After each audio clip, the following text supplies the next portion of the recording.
به این دوتا عکس نگاه کنید. اولین نقطه اشتراکشون چیه؟ بله، جفتشون کچلن. بر اساس سوتروی کالوپانی منسوب به متون بودایی تبتی قرن 8 میلادی، آن که تارهای نادانی از فرقش فرو ریزد حقیقتی بی پرده را در آینه دل باز میتواند. این بیشک اشاره به هم نوای وجودی میان یک بودای تاریخی و متین دو حنجره است. حالا دومین نقطه اشتراکشون چیه؟ تخم. بله، کله جفتشون شبیه تخم مرغه. طبق اساطیر بودایی و هندوئیسم و طبق کتاب کالچرا تانترا، تخم نماد تولد دوباره است. اما اسم آهنگ متین دو حنجره چی بود؟ تخم سگ. تخم که یعنی تولد دوباره، اما سگ در متون شمینیسم سبیلی موجود بین دو جهانی یاد شده که نماد تناسخه. پس تخم سگ یعنی تناسخ یافته و مجدد پا به این جهان گذاشته. و حالا بذار ضربه نهایی رو بهتون بزنم.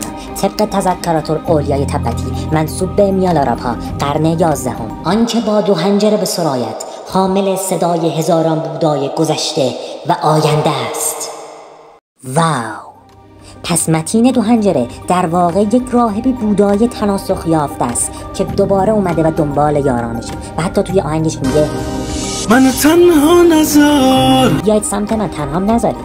برادران و خواهران من، مرا در جهت دیدارسازی ملت ایران حمایت کنید. لایک کنید و برای دوستانتان بفرستید تا ویدئوی افشاسازی دیگر. بدرود.